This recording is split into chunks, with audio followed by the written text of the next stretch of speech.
Hello, everybody. Welcome to another live stream for the History Valley podcast. Today, Dr. Bartos Adam Chesky returns to the channel. How are you doing, Doctor? Very well, thank you. Awesome.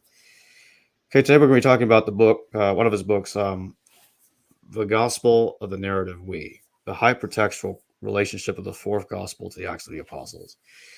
There's a lot of scholars out there that still argue that the Gospel of John is completely independent of the synoptics, that it took no information of the Synoptic Gospels, going even as far as saying that John may not even have read or even have known that those Gospels existed. But there are also a lot of scholars out there now saying that John is familiar with the Synoptic Gospels, and Bartos is one of them, and he especially emphasizes on the fourth gospel having a hypertextual relationship to the Acts of the Apostles. So could you discuss the audience, how much does John take from the book of Acts? Welcome everyone who hears us and is interested in the Gospel of John. In fact, this question has never been discussed in a full way. As you mentioned, many scholars discuss the relationship between John and the Synoptic Gospels, which means Mark, Luke, and Matthew. But there are only a handful of scholars who dare to analyze the relationship between John and the Acts of the Apostles. There were only a few tentative proposals suggesting some relationship between John and Acts. And some scholars before me argued that, for example, in the, general structure of the Gospel of John, the fourth Gospel, there is some reflection of the structure of the Acts of the Apostles, or the two volumes of the Lukan work, the Gospel and the Acts of the Apostles. For example, one scholar argued that the first part of the fourth Gospel resembles the Gospel of Luke, and the second part resembles more the Acts of the Apostles. There were other scholars like Thomas Brody, an Irish Dominican, who argued that John was familiar with the Acts of the Apostles and reworked it consistently in a sequential manner. So, if you ask how much did John borrow or take from the Acts of the Apostles, I would say that predominantly the overall structure of his own work of the fourth Gospel. Not only, of course, there were also other factors, so we may discuss other things, but especially the structure, the overall structure. And this is again my main argument for the dependence of the fourth Gospel on the Acts of the Apostles. I usually follow the structure, the internal structure of the work. In my book that you mentioned, The Gospel of the Narrative We, I traced 43 elements which are reworked in the same sequence, taken from the Acts of the Apostles and then reworked in the fourth Gospel. In my later book on the same topic, the Hypertextual commentary on John, I traced 900 elements which follow each other in a sequence,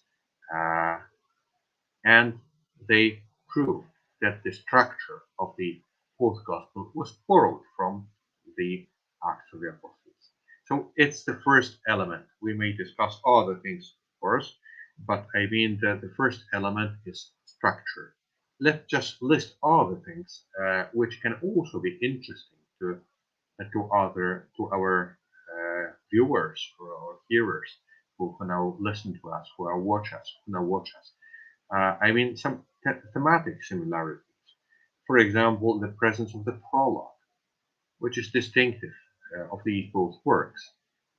We have an elaborate prologue in the Gospel of Luke and the Acts of the Apostles, and we also have a literary elaborate prologue at the beginning of the fourth Gospel. Then, for example, the whole topic of the ascension of Jesus, which is again distinctive of these both works. It is described in the Acts of the Apostles, and as well, I would say, at the end of Luke's Gospel, and especially in the Acts of the Apostles, but it is also referred to at the end of John's Gospel. So this is another uh, topic or topic, yes, which was borrowed from the Acts of the Apostles to the fourth Gospel. Another thing is the issue of bearing witness, which is so important for Luke. I argue that this is in fact a Lucan topic, bearing witness, martyria, being testimonies of Jesus. We think that this is a Christian way of approaching Jesus. It's not generally Christian. It is Lucan. Why? Because we already discussed the Gospel of Luke here. Luke was a good catechete who translated, so to say, Paul's mysticism, which was expressed in terms that are difficult to understand to many people, into, say, flat categories, which are easily understandable to the public. For example, instead of having mystical experiences, we have bearing witness, being testimonies. Everyone can be a testimony, a witness of something that happened on the street, for example. So this is a distinctively Lucan reworking of the Pauline mysticism. And John borrows this Lucan idea of being witnesses of Jesus, bearing testimony to Jesus, martyria, into his gospel. So this is another Lucan topic which was borrowed from the Acts of the Apostles, especially from the Acts of the Apostles, to the fourth gospel. Then another thing that was borrowed from Acts is its particular geography. I mean, in the Gospel of Mark, the geographical scheme is very simple. Jesus starts from Galilee, and then goes south to Jerusalem and dies and rise again in Jerusalem. So the geographical pattern of the Gospel of Mark and the Gospel of Luke as well, which follows the outline of the Gospel of Mark, and the Gospel of Matthew as well, which again follows the outline of Mark, is very simple. Starting in Galilee, then we have the travel narrative in the Gospel of Luke, then going to Jerusalem, and then the Passion and Resurrection in Jerusalem. Whereas in the Acts of the Apostles, as you will know, the geographical pattern is much more complicated. The heart of the church is in Jerusalem, and there are missionary journeys, especially of Paul, to the world, and then coming back to Jerusalem, and again to the world, and again to Jerusalem, again to the world, and again to Jerusalem. So we have a complex geographical pattern of the movement of the main hero of the story, Paul the Apostle, in the Acts of the Apostles. And this complex geographical pattern was borrowed in the fourth gospel, in which, surprisingly, Jesus' home is not in Galilee. Jesus' home is in Judea. He lives there at the beginning. If you read carefully the first chapter of the Gospel of John and other chapters as well, then the impression is that Jesus' home is in Judea. He calls his first disciples there at the Jordan River, and they ask him, "Where do you live?" And he showed them where he lived, and then he simply lived there. There was the house of his father, and so on. In fact, Jesus had, say, missionary journeys to Galilee. He went to Galilee, but immediately went backwards to Jerusalem, because there was a feast of the Jews, a festival of the Jews. And again, another journey to Galilee, and then backwards to Jerusalem, and so on and so on. So we have this complex geographical pattern, which was borrowed from the Acts of the Apostles in the fourth gospel, which is non-synoptic, so to say. It contradicts the data of the synoptic gospels. The heart is in Jerusalem, and Jesus goes to the peripheries in Galilee and comes backwards to Jerusalem. Then the importance of Samaria and the mission in Samaria. This is distinctive of the Acts of the Apostles and the fourth gospel. The other gospels, especially the Gospel of Matthew, is not interested in the mission in Samaria. It is typically Lucan, because Samaria is the intermediate stage between Judea and the Gentiles and the world of the Gentiles, first diaspora and the Gentiles. So Samaria is very important to look. And again, we have a reworking of the topic of the mission in Samaria in the Samaritan woman episode in the fourth gospel. So this is another thing that was borrowed from the Acts of the Apostles to the fourth gospel. Another thing, which is particularly Lukan, is the idea of not leaving Israel. Jesus and the 12 generally do not leave the territory of Israel. There are other characters, other people who will go there, especially Paul the Apostle, who will go to the world. But Jesus and his disciples, I mean the 12, do not leave the territory of Israel. This is the idea of the Acts of the Apostles. Jesus and Peter, for example.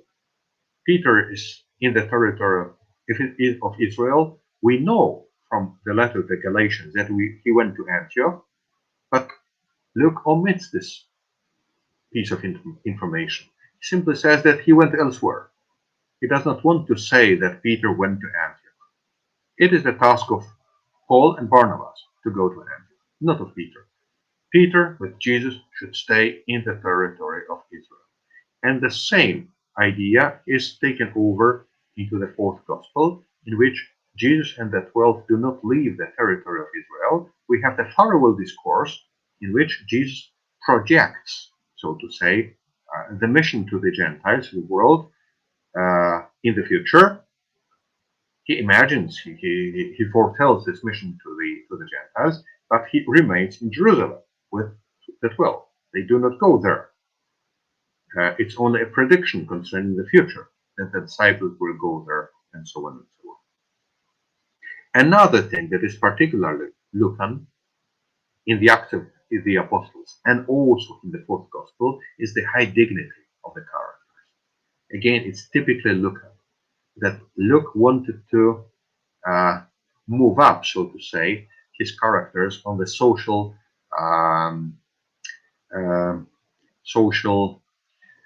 ladder, to present them as dignified people who are respected by everyone. We can see this, for example, in the difference between the presentation of Paul in his own letters and the presentation of Paul in the Acts of the Apostles. Not only Paul, Peter as well. They are all high-class citizens, so to say. And we have the same high dignity of characters, especially Jesus, in the fourth gospel. If you consider the interrogation by Pilate in the fourth gospel, they are equal. The Roman governor and Jesus, they just talk to each other as equals. It resembles the treatment of Paul by the Roman prefect, procurator prefect, at the end of the Acts of the Apostles, especially Felix. So we have here a similar pattern, Lucan pattern, of presenting the characters as highly located at the social ladder, and this is projected into the fourth gospel. Another thing, typically Lucan, is the pattern of passing from the Jews to the Gentiles. As you will know, in the Acts of the Apostles, there is a pattern of preaching to the Jews, then the rejection of the gospel by the Jews, and then passing to the Gentiles. Once the Jews hear the gospel, reject it, then we wipe the dust of our feet and we go to the Gentiles. We are justified to go to the Gentiles. And the same pattern is taken over to the fourth gospel, in which the Jews are responsible for rejecting, expelling Jesus' disciples from the synagogues. It's the aposynagogue discussion and so on and so on. They are expelled from the synagogues. And the final element, maybe the final element, is the open ending of the narrative. Both stories have an open ending. The Acts of the Apostles, everyone knows that it is, it ends in the air, so to say, in Rome, and we have a similar open ending of the fourth gospel, ending with an allusion to Rome, Peter going to Rome against his own will, and then the conclusion is in Rome, but the ending is again open, like in the Acts of the Apostles. So there are many things that are borrowed from Acts into the fourth gospel. So would you say that the Gospel of John borrows more often from Acts than it does the Gospel of Luke itself? No, I mean that the structure of the Gospel of John, the fourth Gospel, reflects the structure of the Acts of the Apostles. So it's the first element. In this respect, the fourth Gospel is closer to the Acts of the Apostles than it is to the Gospel of Luke. And this is a new factor that is the result of my research, because people usually compare the Gospel of John with the Gospel of Luke, and they note some similarities, some thematic similarities between the two, between John and Luke. But I argue that the pattern, the organization, the structure of material, the order of material in the Gospel of John, in the fourth Gospel, reflects the order of material in the Acts of the Apostles. Again, as I argued in my first book, I just traced 43 elements in this order. Later, I discovered 900 elements that go one after another in the same pattern. But, as I said now, there are also important thematic correspondences or parallels or commonalities between the Acts of the Apostles and the Gospel of John. They can also be traced somehow in the Gospel of Luke. For example, the importance of the ascension. But the ascension at the end of the Gospel of Luke is just, it's described in one sentence. Whereas the ascension in the Acts of the Apostles, it's a whole account, of the event that happened there at the beginning of the Acts of the Apostles. So I would say that some elements that I discussed here can also be traced in the Gospel of Luke. For example, martyria, the notion of bearing witness and so on, but they are much more developed in the Acts of the Apostles, and they are also developed in the Gospel of John. Which one of the Synoptic Gospels would you say that John appears to be borrowing from most often? Is it Mark, Luke, or Matthew? It's a good question, but I never made statistics. It is in fact difficult to answer. People generally think that John's Gospel is closest to the Gospel of Luke. So in scholarship, you will find this thesis. But there are also other voices and other arguments. For example, that the whole literary genre of the Gospel of John, in fact resembles the literary genre of the Gospel of Mark, the Passion narrative with extended introduction, as was defined by one scholar, for example. So there are many things that were borrowed from the Gospel of Mark. Moreover, there were many things that were borrowed from the Gospel of Matthew. Although scholars usually think that the Gospel of Matthew is the least one in correspondence to the Gospel of John. But James Barker argued in his interesting monograph that there are many things that the Gospel of John and the Gospel of Matthew have in common. So it's difficult to say how much. We should count them, but it's difficult to count because these are not elements that can be counted in a mathematical way. We should first think of the importance, for example, of the literary genre, that the literary genre of the Gospel of John reflects the Gospel of Mark. But there are also other elements which are more or less elusive. And counting allusions is a difficult thing. What is an allusion? How much similarity do you need to make an allusion? And so on and so on. So it's difficult to count in a mathematical way, and so it's difficult to answer your question. I would say, according to my research, that the Gospel of John is, say, almost equally indebted to Mark, Luke, and Matthew. I wouldn't say that John is closest to Luke or closest to Mark or closest to Matthew. I mean the Gospels now. I just forget for a while the Acts of the Apostles. So if I am asked, I would say that it's equal use of Mark, Luke, and Matthew.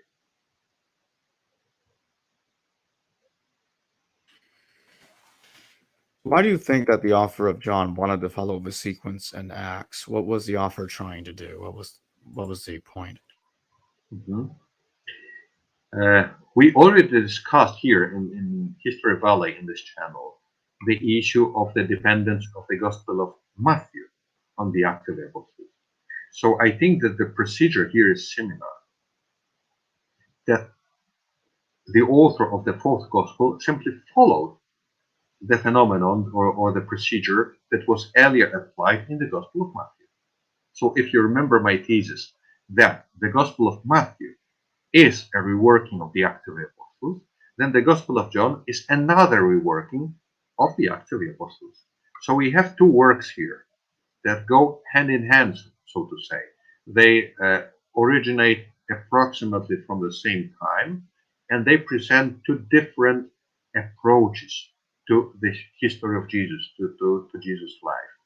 Matthew is more, say, more Jewish, John is more Gentile, but they both rework the structure of the Acts of the Apostles.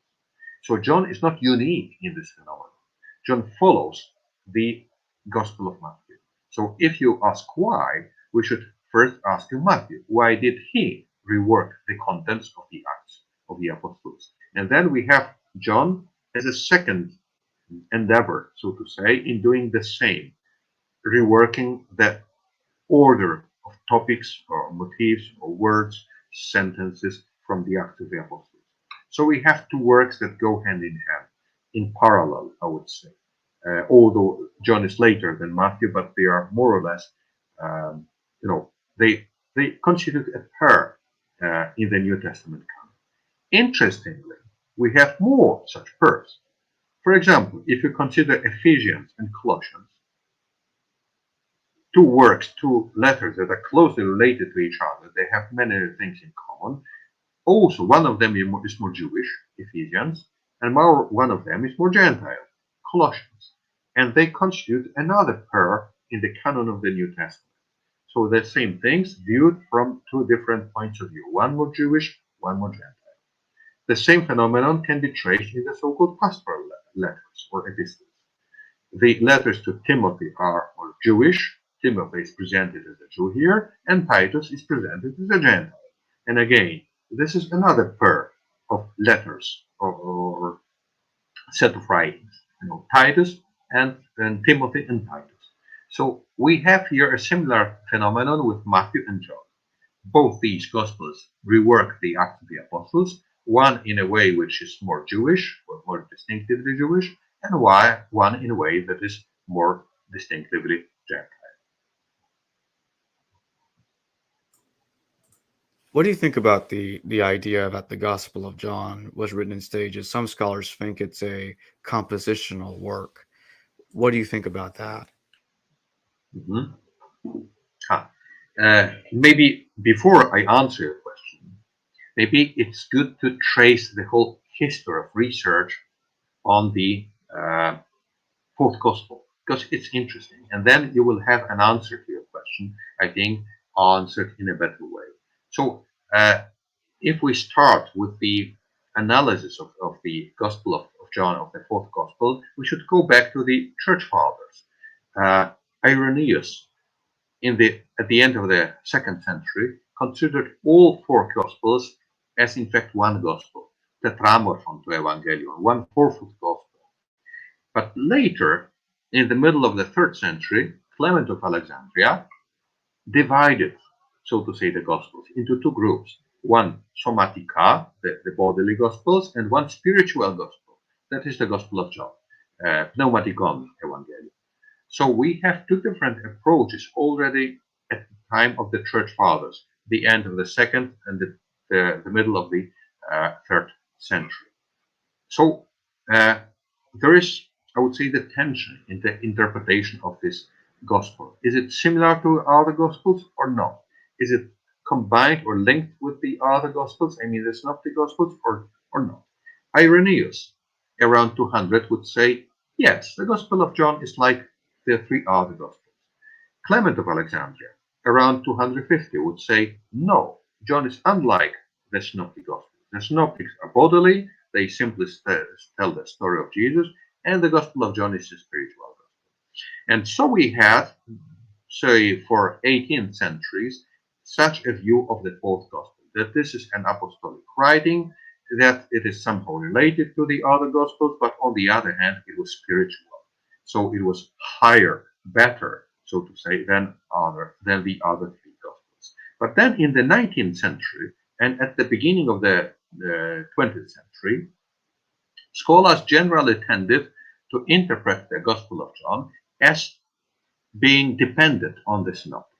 For more than a century, generally in the 19th century and until the, say, 20th of the 20th century, so around 1920, another view prevailed, that John was dependent on the Synoptic Gospels. And it was quite natural for scholars at the time to view John as being dependent on the Synoptic Gospels. It was on the wake of the historical criticism, and this method was applied, and that is why scholars have this answer. But say around 1920, a new method appeared.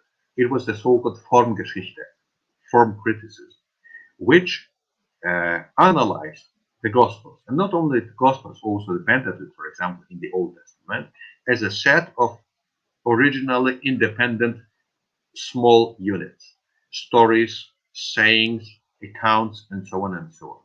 So instead of viewing the works in their entireties, like the Gospel of John, the Gospel of Matthew, and so on and so on, at that time, approximately 100 years ago, around 1920, scholars began to analyze the Gospels and also the Pentateuch writings as being sets of or compositions, or better to say sets of originally independent small little literary units.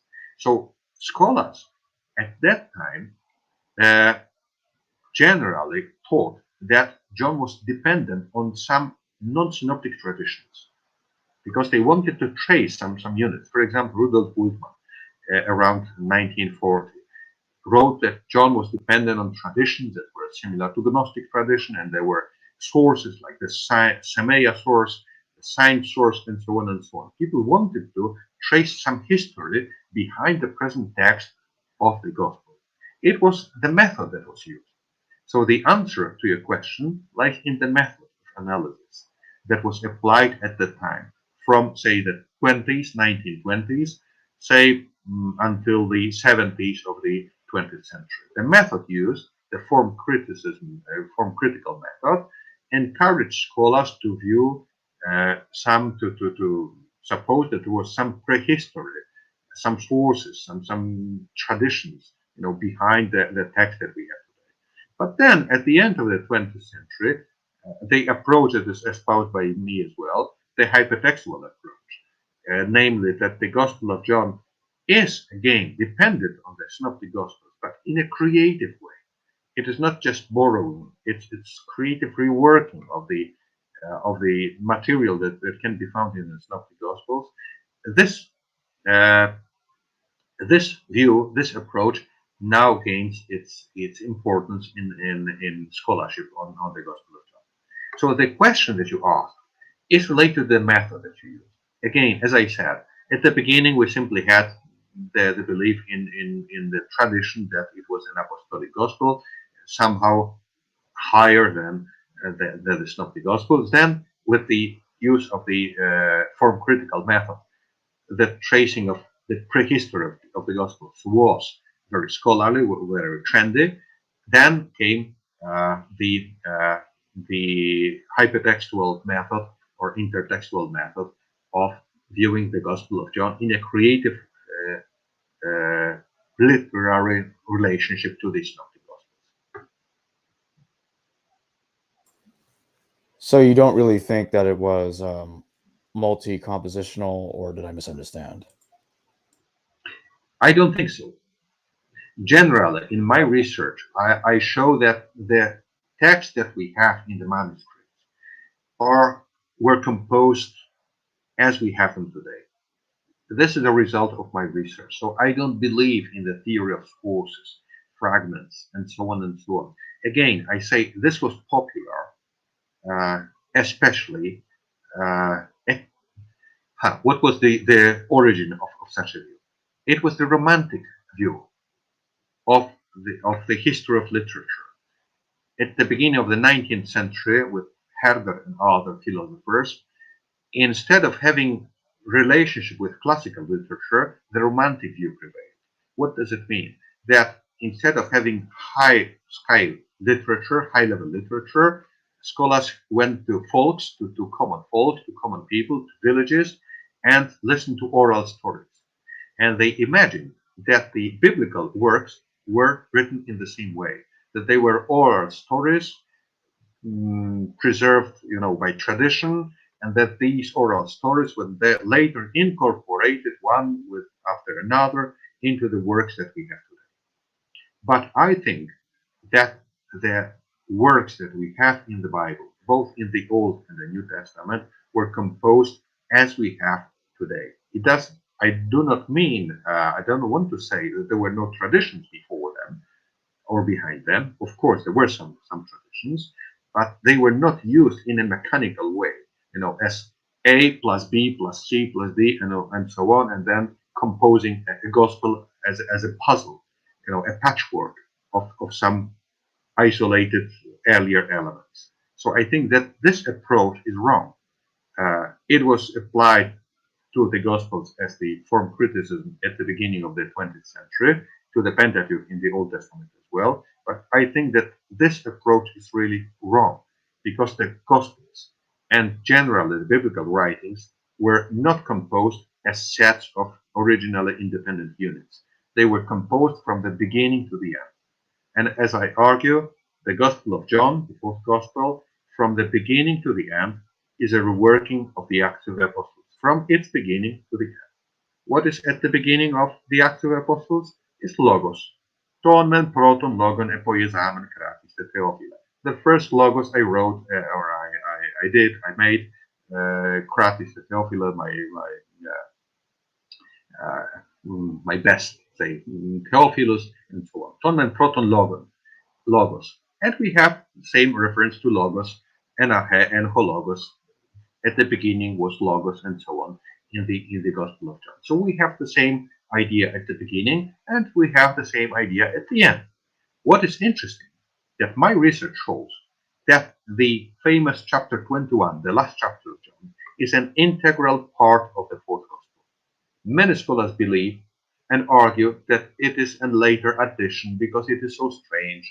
It does not follow the story of the previous 20 chapters. This miraculous catch of fish does not suit the story here, and so on and so on. I argue it's simply the last part of the Acts of the Apostles. The sea journey to Rome with the miraculous catch of fish, and fish are humans, of course, in the Gospels. Moreover, with the numbers, I solved the mystery of the number 153. Why do we have such a mystical number, such a strange number of fish in the Gospel of John? There were many generations of scholars who wanted to solve this problem. I solved it in a very simple way, because this is a so-called triangular number, 153, and we have a similar triangular number, 276, in the Acts of the Apostles. The number of people who were present on the ship. They are the fish, because we are called to catch the people like fish. So if we use the gospel metaphor of the evangelization as catching a fish, we have 276, a triangular number in the Acts of the Apostles, and we have a reworking of this number, 153, another triangular number in the Gospel of John.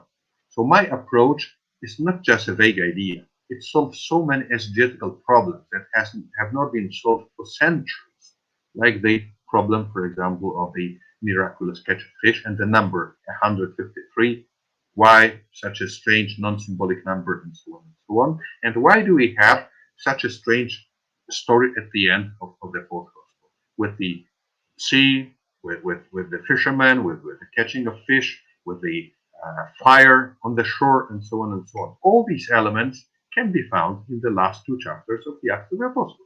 Acts 26-28, the sea journey to Rome with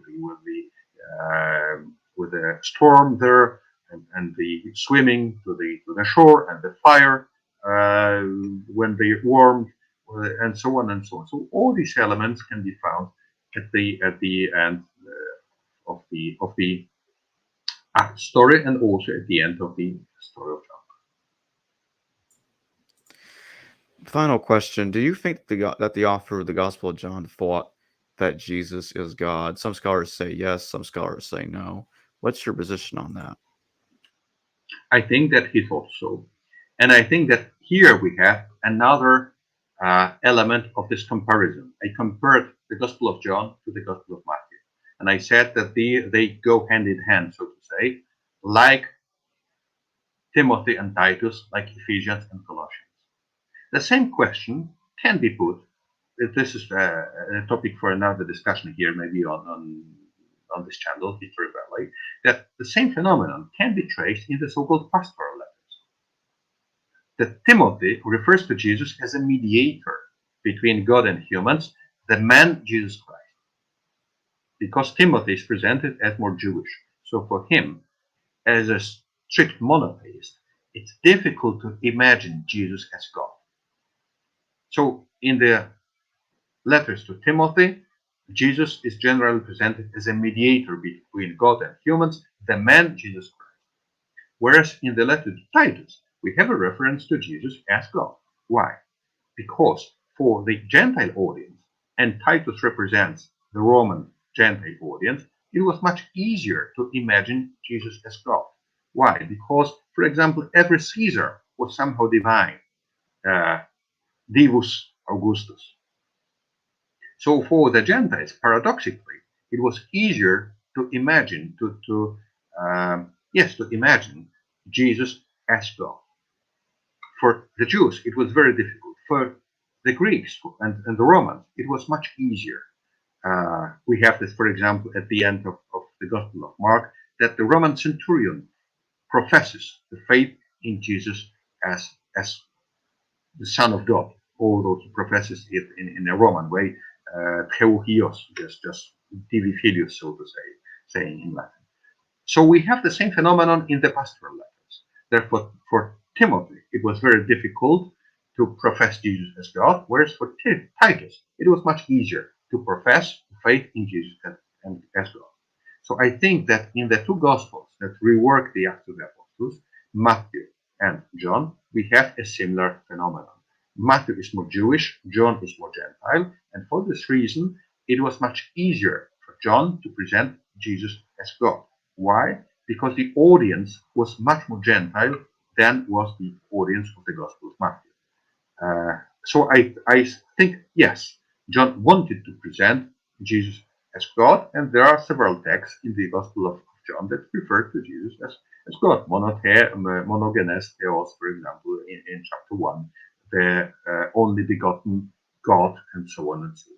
So I think that it's much more natural for the Gospel of John to refer to Jesus as God than it would be for the Gospel of Matthew. We have a super chat question from Lee. Thank you for your super chat. Just say thank you both for your efforts. Please keep up the great work. Well, thank you, Lee. Thank you as well. And for the encouragement. It's really worth Absolutely seeing such sentences, and And thank you for joining me once again, Dr. Adam Chesky. I'm really glad, and I'm really glad that we have such good viewers and Definitely. interested people who want to follow such topics. It's really important, to understand the Gospels, not just to read them, but understand their rhetoric and the purpose of their writing. Thank you very much. Thanks again. Hello, viewers. Thanks for watching this video from the History Valley YouTube channel. Please don't forget to subscribe and hit the notification bell. And if any of you wish to further support this channel, please consider checking out this channel's Patreon page and becoming a patron, and or donate through PayPal or through Super Chat during a live stream. Thank you.